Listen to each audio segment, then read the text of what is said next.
So, it's me, Bean, and I'm going to be doing a reaction video, which is a very original concept. I don't think anyone's done this before. There's this cool channel called Tapakapa, and he does like geography stuff-ish, and I'm going to be reacting to like flag videos and stuff, because I like flags. Well, let's get to it then. The UN flag is not a good flag. And that's a controversial statement. I like the colour palette. It's I usually don't like overcomplicated flags. There are a few good examples of overcomplicated flags. Like, I quite like Mexico's flag or Bhutan's flag, but I don't know, the UN flag is mid.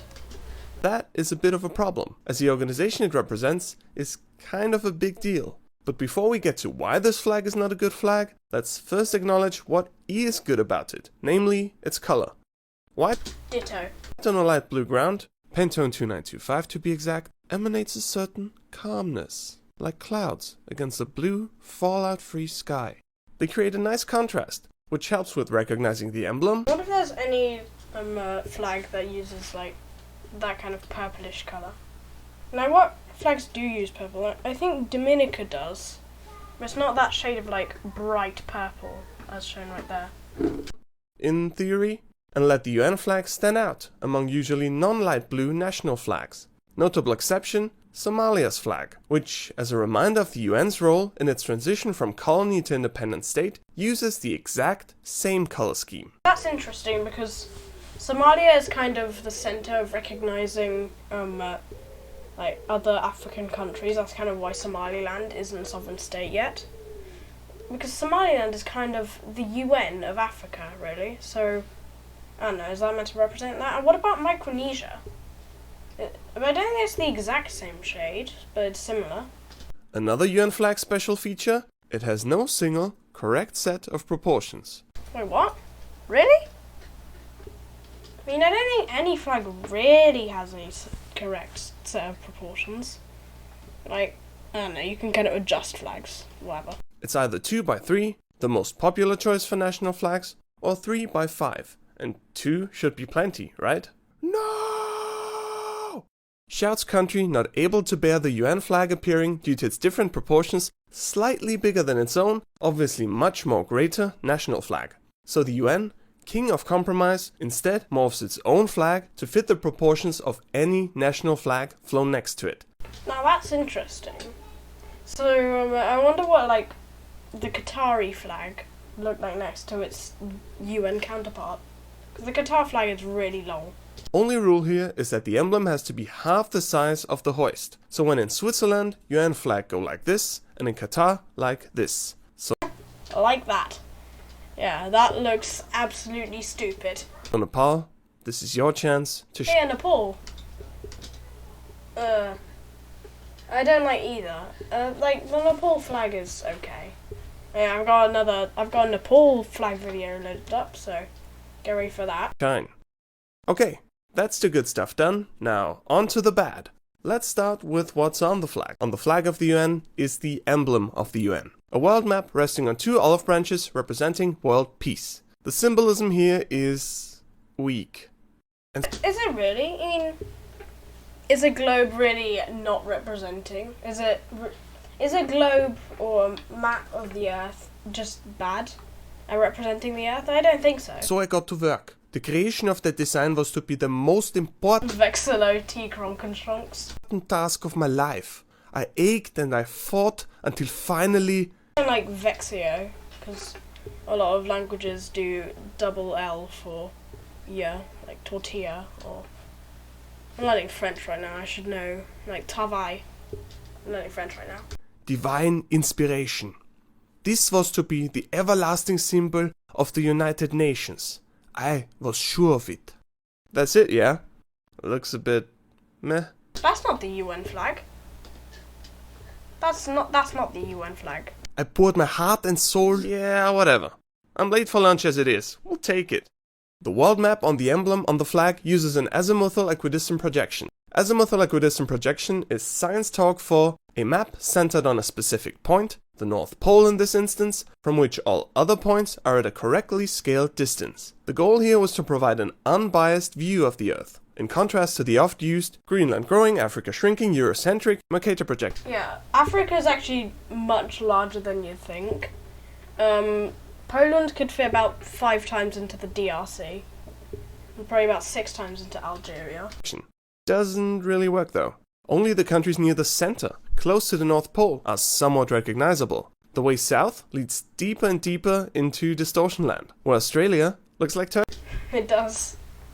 Or maybe Yemen. Yemen's got that kind of rectangular shape. Turkey. And then there's the question of which way is up. The original, unofficial 1945 design of the UN emblem had its vertical axis going straight through North America. And you can see that's why I don't really like that kind of North American bias sort of thing. Making it the only continent the right, easily recognizable way around. Like this is the old design. I hate that. Because you can't even tell what's Europe. At least I can't. You can kind of tell Africa, but no, I just don't like that. The lines are too thick. That was corrected by the time the emblem got official a year later. Now, it's not North America that's upright. Thanks to the prime meridian passing through Greenwich, it's Europe. The UK. Brilliant. Brilliant. Yeah. Some things I'm proud to be British for, other things I'm not. Not proud to be British now after Brexit. That was an embarrassment. Which is better, question mark? And there's something else. Notice anything? Me. Yes. There's a whole continent missing. And which one's that? Antarctica, the penguin one. I thought that was Madagascar. That's not the first time they do Antarctica like that. Doesn't make it any easier though. Moral of the story, putting a map on the ideally unbiased UN flag and emblem only creates problems. You can rotate it as much as you want, you'll never find an orientation that doesn't put the focus on one part of the Earth to the detriment of all others. The only bias-free representation of Earth is a globe, so until they figure out a way to put a 3-dimensional object on a 2-dimensional plane, we're better off letting maps be maps and flags be flags. On top of... Why don't we just make it like a circle? You know, just a circle in the middle with olive branches. Because of course the olive branches don't provide any bias or anything. Just have a circle in the middle representing the Earth. That'd be cool. The map conundrum, there's also a design problem. The UN flag is cluttered. We have 2 already overly detailed olive branches, plus all the many minuscule geographic shapes. The olive branches can stay. It's just the map on it is, you know, too complicated. Of the world. That's too much stuff. Here's what you see glancing at it from a distance. A light blue flag with something white in the center. No chance you can recognize what's on there. The main function of flags is communication. What? Even more so for the UN, whose personnel is often better protected by signs of the international community than by any weapon. But when you can't recognize its flag from a distance, that communication gets scrambled. Dude, have we been invaded by Somalia? Well, then that, like, brings up the sort of thing, like, of course, then that can actually happen. You can get it confused with Somalia. So why doesn't Somalia change, like, their shade of blue to, like, say, Micronesia's shade of blue? I mean, the Micronesia shade of blue is not the best, but it's okay. A good flag is, dare I say it, like an emoji. Simple enough to be easily recognizable, even when really small. If it takes forever to draw a flag, that's not a good flag. Yeah, that's why That's why I didn't like getting America in that drawing flags from memory video, because of course yeah, it takes forever to draw. Bro, you heard me. If you, like I, are now of the opinion that this flag is not a good flag, the logical next step is to ask, how can we, in our infinite wisdom bestowed upon us by our internet service providers, make the bad flag into a good flag? First, let's get rid of the map and the olive branches. 10 out of 10. Shut up, phone. Much better. What to put on there now? We could of course make something up out of thin air, but I'd argue we don't actually have to. because there already exists a great historic flag we can steal from. But I don't like that. I don't really like that. I don't know, it feels like red on the outside and white on the inside. That could work, but like, I don't know. Somehow the Japan flag kind of rocks that. I don't know how. United Nations honor flag. Either with or without a U, depending on whether you like unnecessary vowels in your words. Okay, shut up. Detractors might call it the KFC flag because, you know, but... That's not my first thought, but now that you say it. La la la, doesn't count. The flag has actually been around a few years longer than the fast food chain. So take that, chicken man. The honor flag was used unofficially as the most influential of countless amateur UN flags in a time when the United Nations were not an organization, but a loose group of countries united in their dislike of what Mustache Man and Friends were doing. Mustache Man and Friends. I've never heard it called that, but yeah. Essentially no Germany. It features a white ground with 1, 2, 3, 4 red pillars representing, based on Roosevelt's 1941 State of the Union address, 4 basic freedoms. Freedom of speech, freedom of worship, freedom from want, and freedom from fear. The honor flag is simple, iconic, and stands for something more. Well, I've never seen that in my life. Than just war bad. As an enthusiast design, it just never stood a chance against a professional one, straight from the ranks of UN bureaucracy. So, my proposition. Take the basic design of the honor flag, adjust it a bit so the pillars are the same distance from all edges, but then change the color palette to the unique blue and white of the current. Now that's smart. Because, as I said earlier, I really do like the color palette. That's why I quite like the Somali flag. So, I don't know, that's cool. Just taking another design and just changing it to the color palette. I don't know, it's cool. Flag, and there you go. The current UN flag is the lowest common denominator, an obvious and bland design with the goal of not offending anyone, emblematic for the shortcomings of the United Nations. Nevertheless, this is an organization with worthy goals that does a lot of good. It deserves a flag able to match that. I mean, I don't know, the UN flag is okay. It's by far not the worst flag to have ever been created. Belize. But I don't know. Overcomplicated flags aren't that bad when they're done correctly. Again, as I said earlier, like Mexico and Bhutan, Wales, kind of. Sri Lanka's pretty good. But you know, when you do it wrong, then it gets bad. Belize. Yeah. The flag of Nepal is different. Not rectangular, tall and wide. It's taller than wide? Really? Have I never noticed that? Among all the other country flags, that makes it stand kinda about completely alone. And that's often not easy, because rectangular and wider than tall are such clear standards for country flags. Exceptions Switzerland and the Vatican, both square, they're often... I don't think the Vatican should be square. I don't really like it being square. I mean, like, Switzerland pulls it off right. But, like, nah. I don't like Vatican City being square. Arise problems when the glorious nation of Nepal is represented by flag. At sporting events, on the internet, Oh, I don't like that. That's weird. And even at the UN. The Vexillological Pedantic Society distinguishes acts of Nepalese flag distortion as follows: the tall, the inflatable, the long, and... I quite like the long. That's neat. I like the long. Shut up! I'm gonna turn my notifications off. The long is nice. Because of course it's like... It's longer than it is tall. So, yeah. I quite like that. And worst of all, the white. Now, Yeah. I don't like that. how is that possible? Is it that hard to correctly represent a flag? Ever tried getting a piece of cloth in that shape? It's super hard. You could just cut off the white background. True, I could. You won't though. Nope. But why not? Why didn't they just do that? Is it not easier? You could use that spare cloth for something else. Truth is, flags are distorted all the time. For example, to deal with different aspect ratios. But with the Nepalese flag, thanks to its dramatic standard deviation, it just really sticks out. If the French flag appeared a bit wider than it should, exactly no one would even bat an eye. But if a flag mysteriously changes its shape from 5 to 4 corners, that's a bit much. Actually, non-rectangular flags shouldn't be too much of a shock. Flags have always come in all kinds of shapes. Wait, really?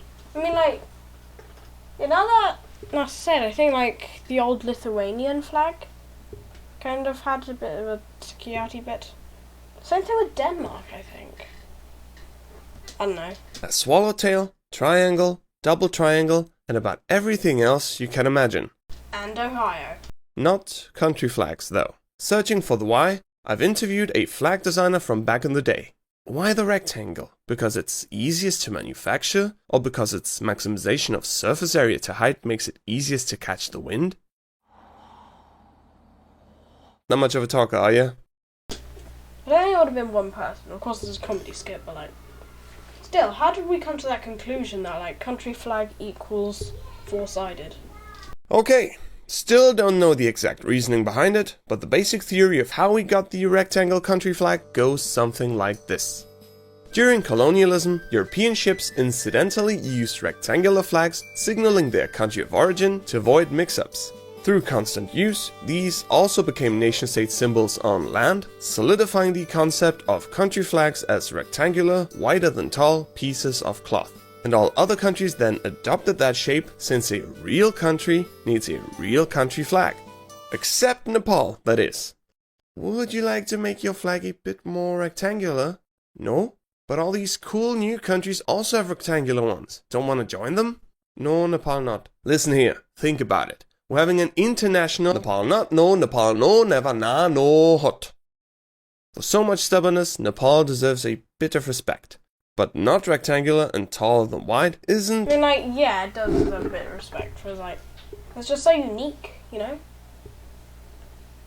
I like the Nepal flag. Like, if it was longer, as it was shown earlier, I'd really like it. So I really like that, shut up. I really like that, shade of blue around the edge. I don't know, it's just cool. Where the idiosyncrasies of its flag end. Its two triangles are different heights, so the border of the upper goes a bit further than that of the lower. Its red base alone has a neat aspect ratio of 3 to 4, which the blue border turns into an irrational number. Oh, no. Oh, no, I don't like that. You just did a Togo, didn't you? And for enthusiasts, the Nepalese constitution features a create your own flag section in 24 easy steps. But easy. That's what the flag of Nepal's like. Different in every way, with all perks and drawbacks. Come on! Can you people not read simple instructions? Well, at least in one way, the flag of Nepal is as ordinary as it gets. No color is featured more often on flags than red, white, and blue. Yeah, that's true. And how many, like, red, white, blue flags there are? It's like Cuba and the UK, and I should stop here because I'm going to rattle off a bunch of countries. It's next video. Let's get to it. While doing research for the Spies in Vienna video, I came across this flag. And the more I learned about it, the more I wondered how this thing came to be. I don't like that. It's okay, I just think the blue and the yellow don't work together. This is the official flag of the Brussels capital region. Not the flag of the city of Brussels, mind you, which looks like this. The original city has grown out... I actually quite like that. I don't know why, but like that dark red and dark green really works well with that kind of orangish yellow.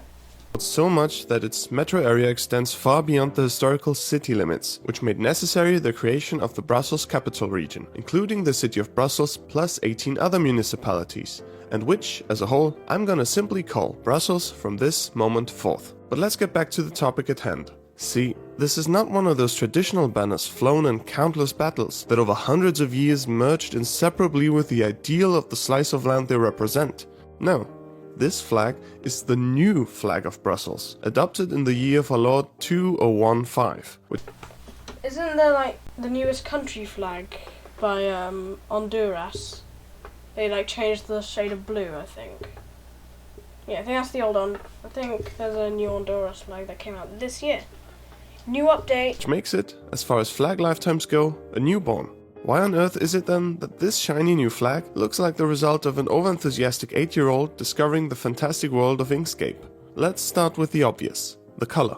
Looking at this flag is like looking at a military-grade laser pointer. It somehow manages to take the safe bet of combining blue and yellow, a match made in heaven, and messing it up anyway. The blue and yellow on this flag are way too strong to look anything but infantile. And what's even worse, as the official ordinance tells us, it wasn't even envisioned that way.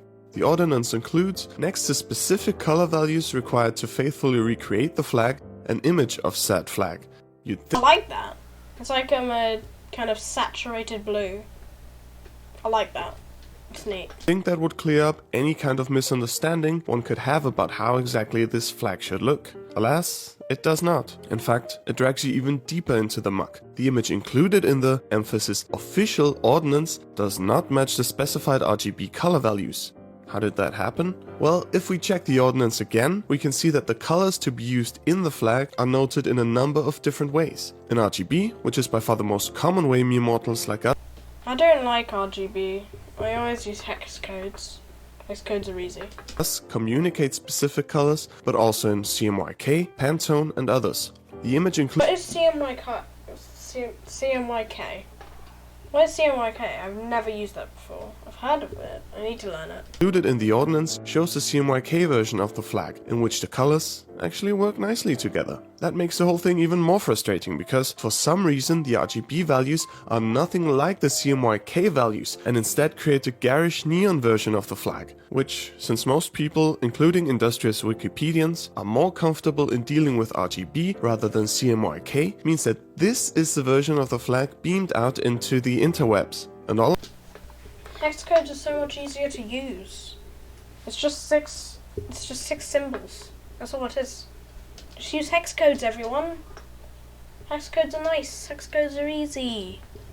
That's what I use for my thumbnails. of this could have been avoided if, when you pull a "we note our flags in all the ways so there are no misunderstandings" move, you actually made sure that the different versions were at least somewhat similar to each other. And confusion only grows when you realize that there is not only this one flag for Brussels, but also two alternative versions in black on white and white on black. The plan was to have 6 different versions of the flag, the 2 black and white flags, the color version with a blue background, and 3 variants of it with swapped colors. Brussels. Those are just too many flags. But at least they removed the 3 color variants from the ordinance in the end. Another flaw, and there's really not that many things to criticize when dealing with flags, is the thing on the flag. This flag's emblem depicts a yellow iris. Did you notice? I don't blame you if you didn't. Okay, so this emblem. While I'm usually a vociferous supporter of abstraction in flag designs, in this specific case, it just goes a measured 3 steps too far. So like, no, that's just not a flower at that point. Why is one of the petals like a different color and in a heart shape? Because even now that you know that the thing on the flag is supposed to be an iris, it takes a lot of good. I guess I kind of see it now.